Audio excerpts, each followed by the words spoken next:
Yes. So, so I feel like while reading a lot of text and hearing a lot of teaching, I feel that a lot of times one thing that comes out quite clearly is that reality is not what we think it to be. And that was always very confusing to me because I was like, what this is what's going on, this is my life, this is who I am, and that's what's going on. And of late, I, there is this clarity. I feel that I'm beginning to see that there are in any moment two things that are going on. One is that is actually here, like, you're here and I can see you on the screen, and maybe I can hear some birds outside, and there's this room. And then at the same time, there is also something that's going on in my own mind, like a narrative that's Yes. going on. And I'm beginning to experience that both of these are not really coinciding a lot of Yes. times, and these are like very different things. And that made me very curious as to what's going on. Yeah. Interesting. Yeah, yeah. That's really the discovery of the kind of daydreaming that is happening all the time, based on this narrative, as you said, about me, myself, and my activities, and my planning, and my past, and what I should do, Yeah. and my etc. But it's all me, me, me, me centered, oriented, and it's true that. In a way, it's a parallel processing with the information that comes through sensory input. That Yeah. is basically the what is going on around your cat, your child, your whatever Yeah. activity, and this Yeah. parallel processing, this thought activity is taking a lot of bandwidth, a lot of CPU power, Yes. Yes. and in that way, the availability for whatever happens is pretty poor. Actually, it's not.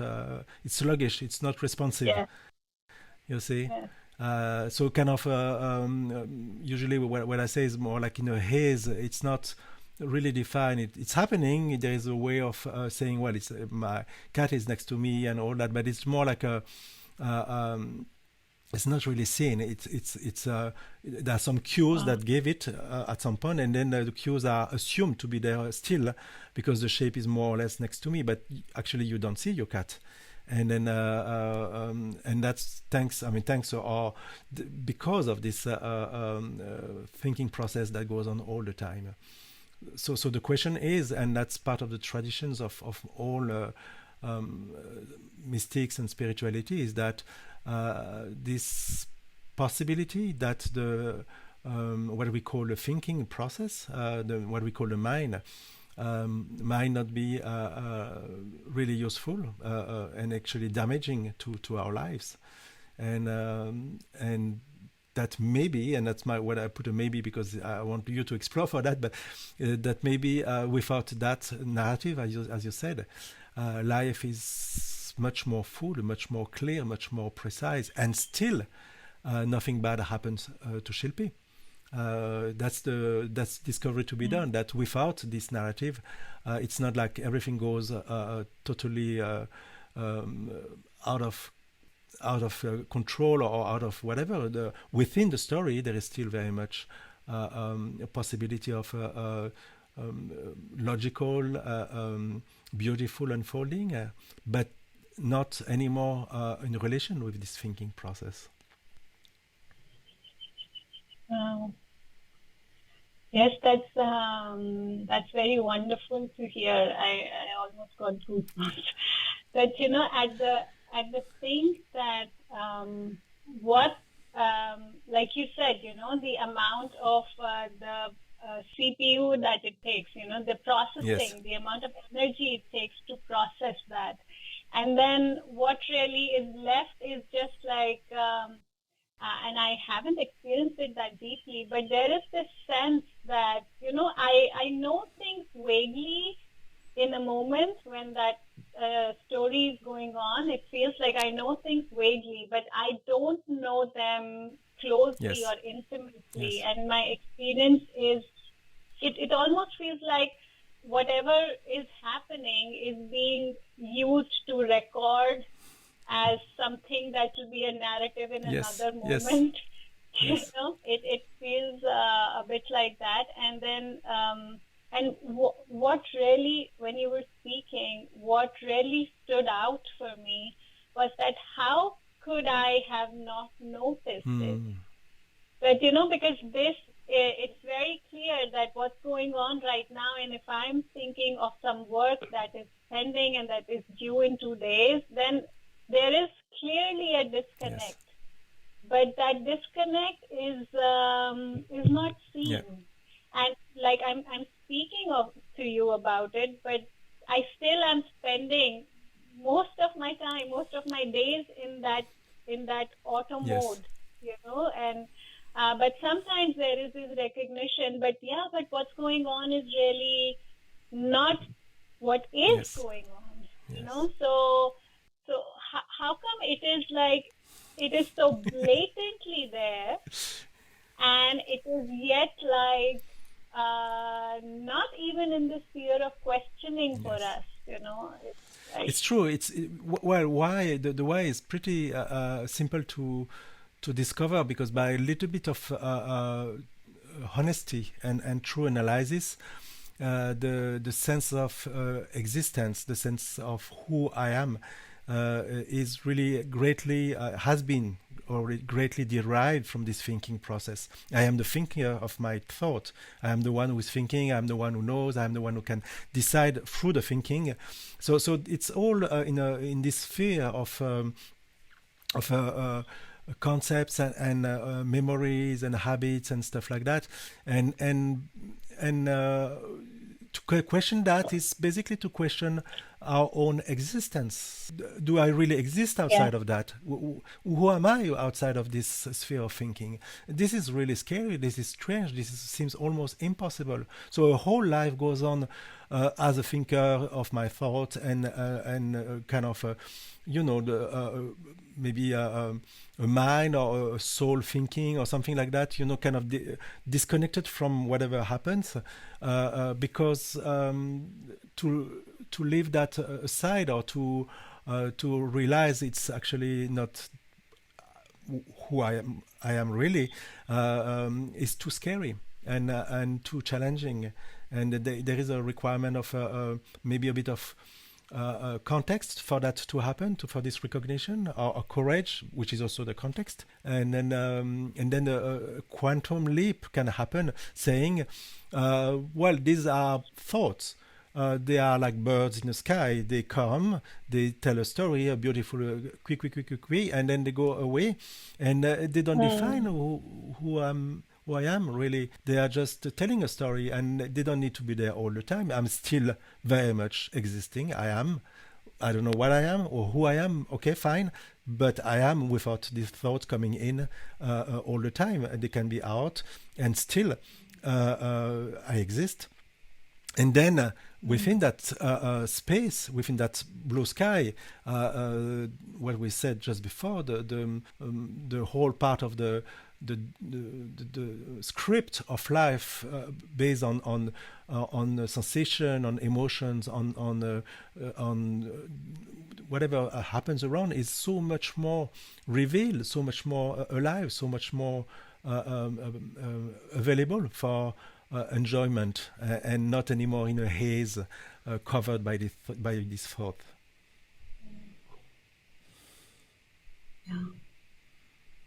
That sounds very beautiful.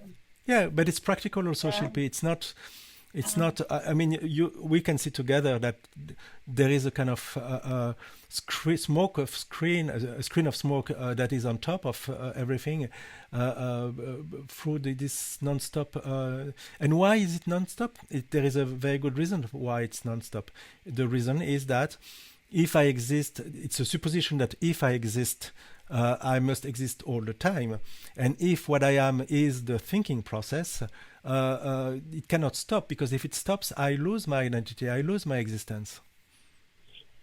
Um, so you mean that if there is a gap in this train, Yes, in this thinking train, yes, then what really is sort of kind of stands out or is revealed. It's kind of what you were saying, that there's a smoke screen, and if the smoke screen is not present, even for a little bit, then one realizes that one was looking through a smoke yes. screen. That's one Mm. way of saying it. But what I was more saying is that this Mm. continuity, this false continuity, was actually based only on the supposition that without this continuity, I'll stop being, I stop existing, I am not anymore. So the habit of thought leading to thought, leading to thought, Yes. was just there to protect an assumption that says I am as long as there is thinking. The second there is no Mm. thinking, I am less, or maybe I'm not anymore. And it's true what you said just now is that if this happens, it's not something that you can really manipulate and Yes. try, because to think about stopping is another thinking. Yeah. So you're in a hamster wheel. So Yeah. it's not useful. But if, as a description, for whatever context, maybe through Mm. meditation, maybe through beauty of art, maybe from Mm. whatever situation, there is a break in this stream, as you said, stream of thoughts, and then Mm. there would be a revelation of a kind of a real life already there all the time.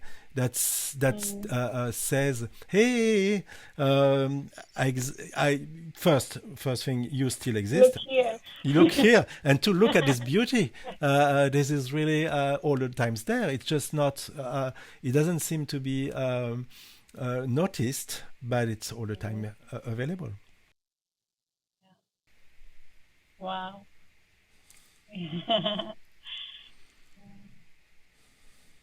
And it is also, it feels like, um, like I was thinking as somebody, let's say if I were a kind of person who really loved movies and would really want to watch movies, like day in and day out. Yes. And yeah, and this kind of feels being, being like this, lost in the narrative, kind of Yes. feels like that. Exactly. It constantly looking for some sort of entertainment or Yes. highs and lows, and Yes. like having that feeling, oh, something's happening, and then there is something new to Yes. address and a Yes. challenge, and there's like drama and Exactly. And so much. and the drama is why not? It's part of life. It's not removing that, but it's just at some point realizing that, as you said, a 24/7 movie might be at the end a virtual life. It's not really the whole possibility of what life presents. That is including all aspects of it, and already this recognition that there could be a break in between the movies is already a huge challenge, because it feels like, let's say, if you take the analogy or the metaphor of the movie, what would it mean? That means you stop the movie, you're on Netflix, and there is another episode that's coming up, and you pause, Yeah. and then Yeah. what comes immediately? It's boredom. It's the indication that's if I feel bad, something needs to happen. Otherwise, I don't know. Yeah. But something, and this boredom is just the indication that this addiction, because it's a kind of Mm. addiction, Mm. is kicking in, and ask for more of its stuff to Mm. fulfill. And in this case, the addiction we're talking about, in our case, is Mm. this addiction of to selfing, to creating a separate self. That's the addiction. So, how does it work? It's just basically, if we talk about the movie, the virtual movie or the thinking there, it says this thinking is who I am. It's the small self that is located inside the head. inside the body, inside the head. Mm, It's within somewhere behind the eyes, and it's saying stuff. And this is me. This is me. So this process, it's a process. It's I call it selfing. And when the mm, selfing suddenly is not fed anymore because there is no more images, no more memories, no more thinking happening, the self, the small self inside the head dies, or kind of suddenly disappears, and it's freaking up the whole organism, the whole, because it says, well, if this is what I am really, mm. without that there is no life, so I need more of it. So up immediately, another story happens, like you stop the pause and you press play, and then some new stories Yeah. come, and then like, ah, finally I exist again. Yeah. Yeah. Wow. And I was thinking that, like you were saying, that there is a place for it also, like in the full Sure. expression of life. But one of the reasons that kind of brought me to this exploration was the pain involved with the stories, Yes. or the constant Yes. moving or selfing, like you Yes. said, because uh, at one point it got to be that there were just so many. I'm saying stories, but to me they still feel like very real, like this person and that person and all of those things. But now only there seems to be a possibility that they were just stories and they're just movies, and one is kind of, like you say, addicted Yes.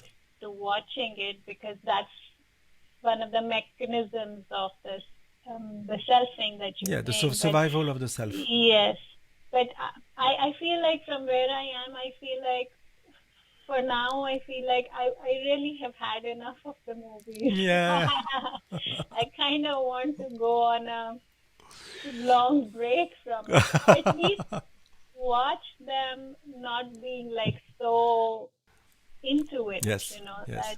that I'm living and dying if a character there is, But you know sort of. the proper place, in my view, of in my experience, actually the proper place of this mind stuff, it's not anymore as a uh, um, uh, as a full movie with all the plus and the minus. It's not that anymore. It's more like a short documentary Mm, on stuff when it's required. Okay, now we have to build a specific item. yeah, So tick, tick, tick, tick, tick, tick, tick. So it's a documentary on how to build this item.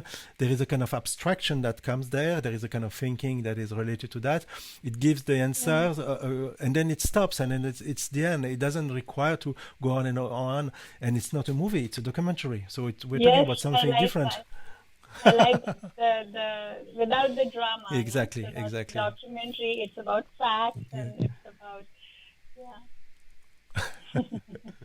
So the thing is, and the exit door to this process, because as we said, trying to implement that is more thinking, more willingness of change things, and that requires thinking, and it's a kind of endless loop. It doesn't work well. I mean, it can work, but it's not very practical. The exit door is really very much in what you said just before, which is a kind of uh, um, looking at the whole process and realizing Mm, that's the creation of what I call suffering. The suffering, the root mm, of suffering, is based on these endless stories repeating themselves, and that are optionals, because most of the time it doesn't bring anything as an output. There is no outcome of that. It's just a self sustained mechanism, and it's not really useful. So we could say it's optional, but if we had a control and a switch, the button like a remote control, we would press pause or stop, even yeah, better, or yeah. eject. The red pill, no? Yeah, Red pill. but nobody has found this thing. So it's more like a case of understanding through that kind of conversation, through that kind of contemplation. It's the meditation, actually, a reality of a life that is not only possible, but that's already here. It's not in the future, already now. that exists by itself without this process of thinking happening at the same time.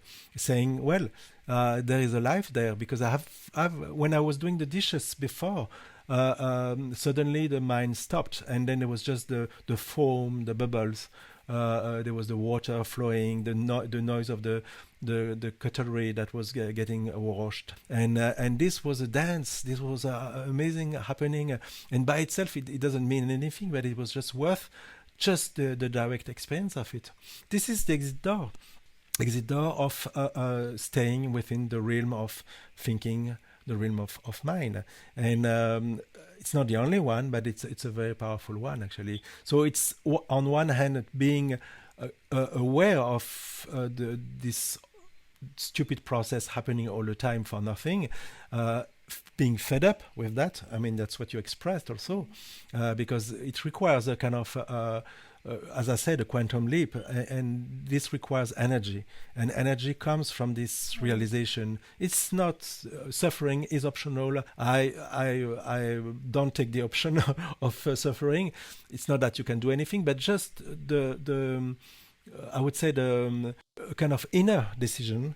Or maybe not a decision, because obviously it's not enough, but an availability for something else to present itself, to be available for that. And then the maybe the washing dishes will be a revelation, or something else, or anything that can happen. A very genuine talk with your child, or play with the cat, or something that is just very simple, very pure, very full in the same way, because there is a sense of fullness at the same time. So that would be escapes from this habit, and when the habit starts to be broken, most of the time it doesn't come back. It's melting, it's falling into parts, and then the belief in this. Stories, in these things that seem so true, so myself, starts melting, and not being taken seriously. That's again Byron Katie's approach, saying, is it true? I mean, there's so many thoughts happening. Is it true? Is it true? Do we need to believe that to live our life? No, we don't. We don't at all.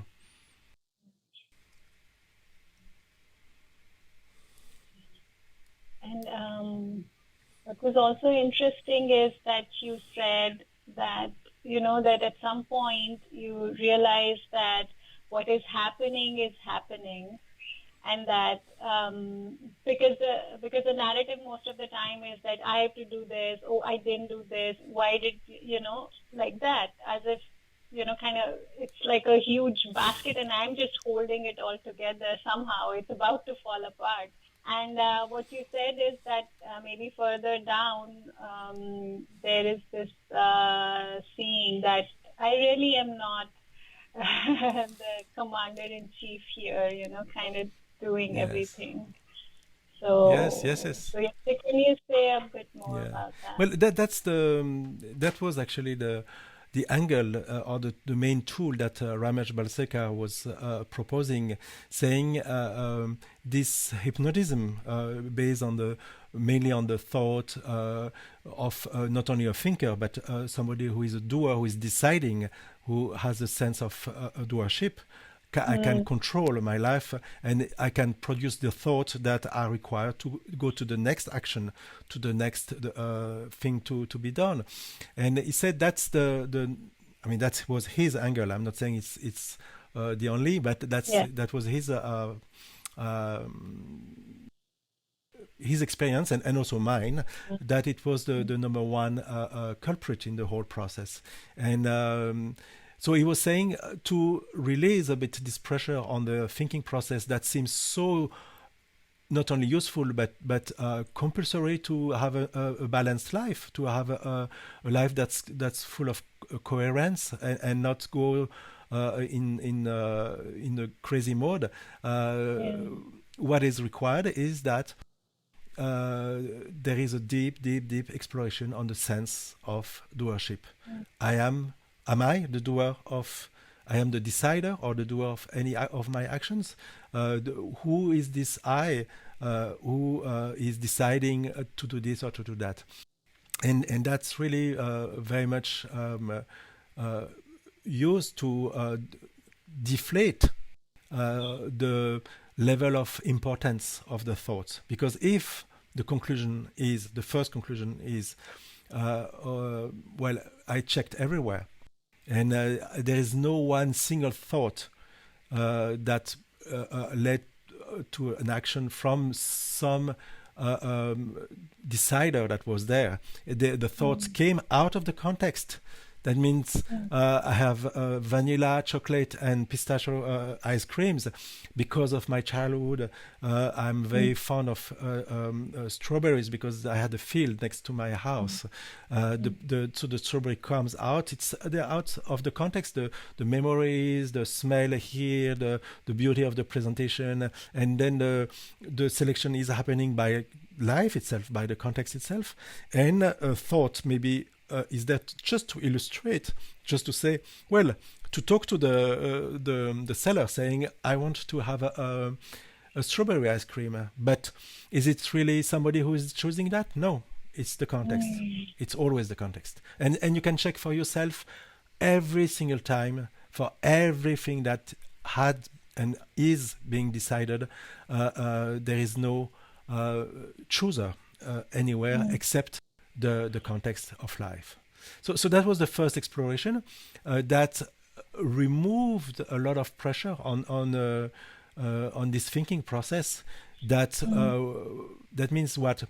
Well, if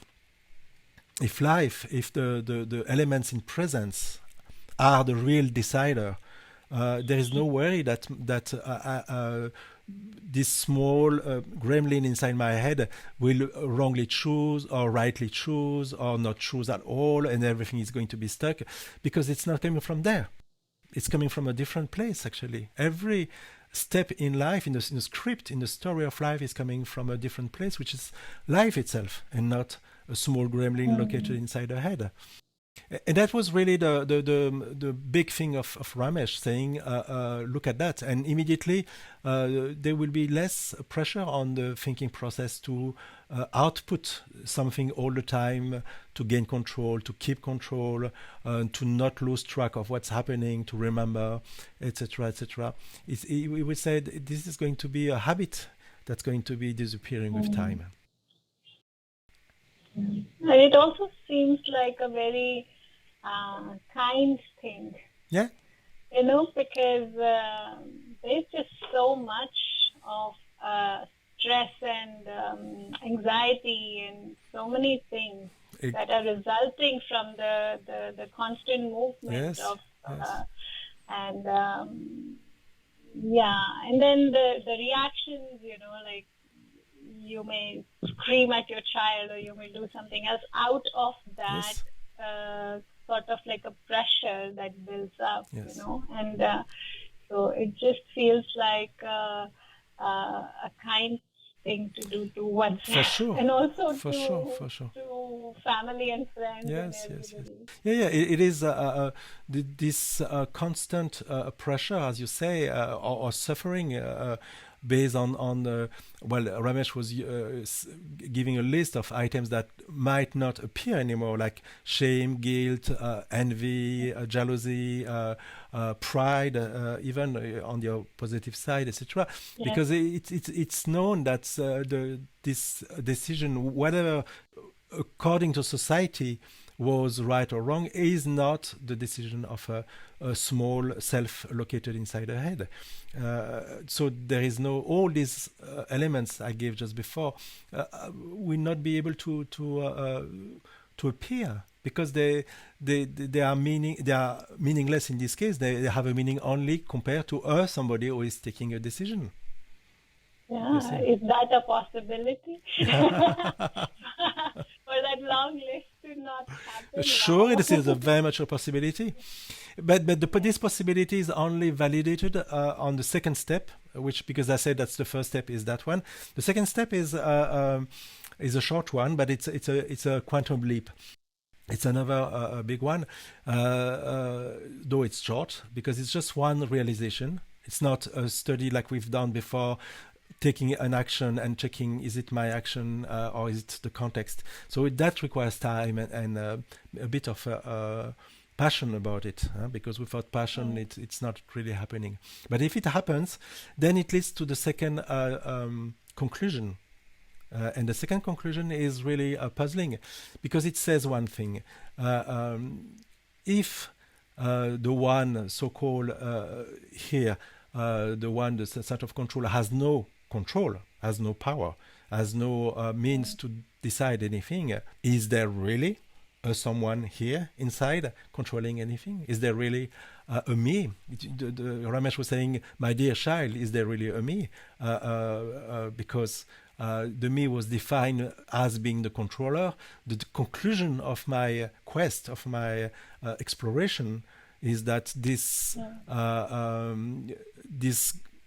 me defined as a controller has no control. So the definition goes away.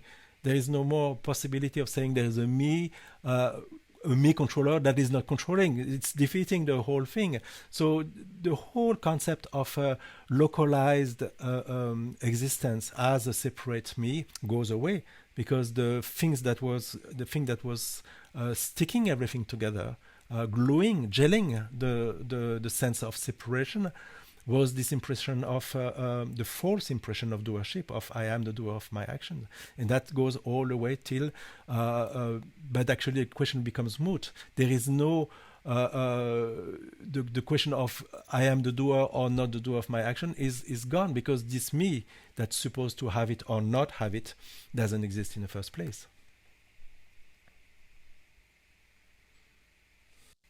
It's simple. Yeah. That's very nice to hear. No. It's not to be heard. Okay, agreed. It's to be heard maybe because I had to hear it maybe several hundreds of times in my life before at some point I start not hearing it anymore, but I start listening to it. You see the step? It's not because hearing it and saying, oh, that's a nice concept, that's the philosophy of the Advaita Vedanta, that was what Ramana was saying, that's etc. I hear it, but what is required here is to go further than hearing it. It's listening to it deeply, contemplating in depth, without being scared of the implications, because the implications are seemingly, I say seemingly, huge. In reality, what is discovered is that whatever disappeared never existed in the first place. So there are no implications, but seemingly in the first approach, we would say it requires a kind of courage to go there. But it's not hearing only. It's much more than that. It's going for it. Kind of tracking the bug, where is it located, and then extracting it and looking at it and saying, I don't need you anymore. And it's much further than just hearing a message.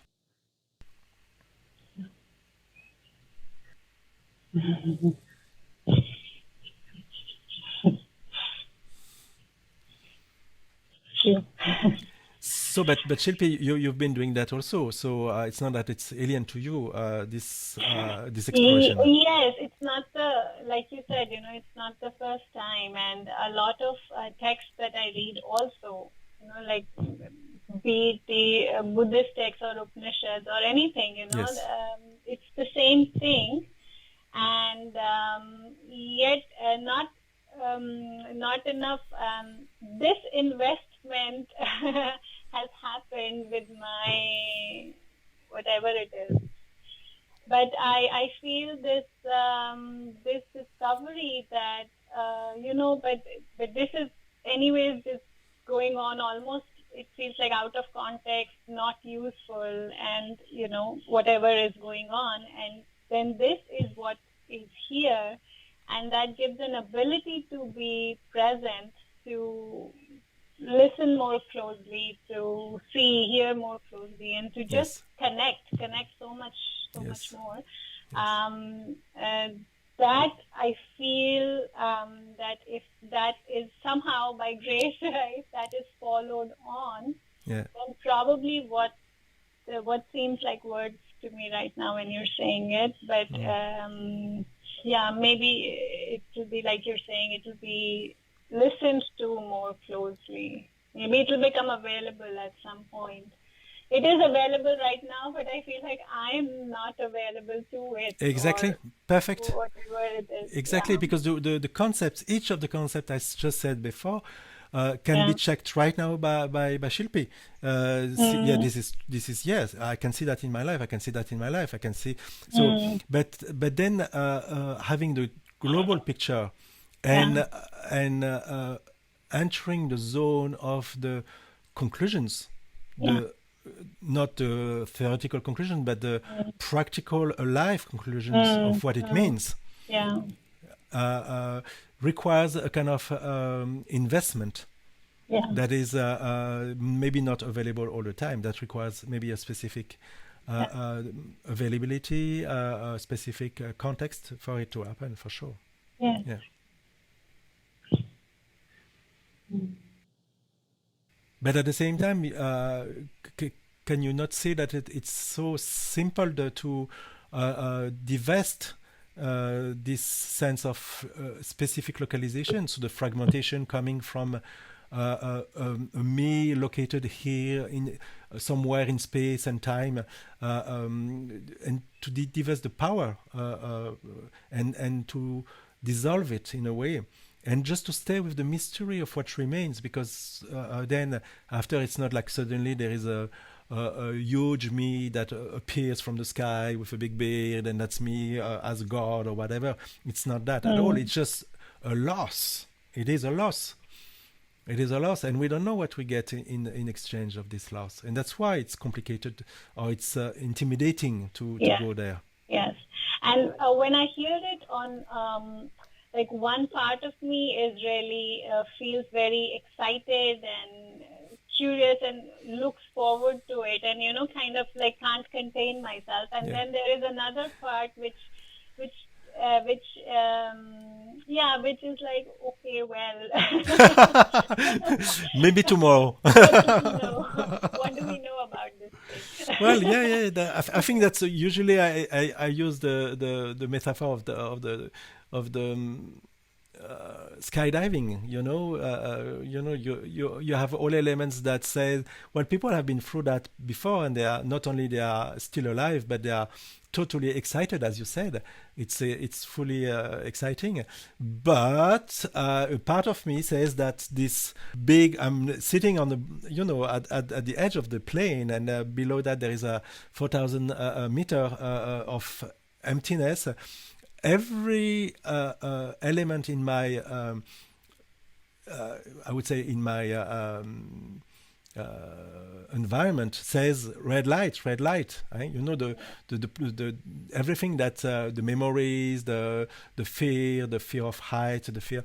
So everything is really saying, and then there is an element of trust, and the trust that the information has been given properly, understood properly, that it is safe, because I'm telling you what I'm describing here is 100% safe, because one more time I'm going to repeat it: what disappeared never existed in the first place. So Yes, nothing yes, is lost, that's nothing is going to happen bad to Shilpi's life. It's just the waking up from a dream, the waking up from the dream of separation.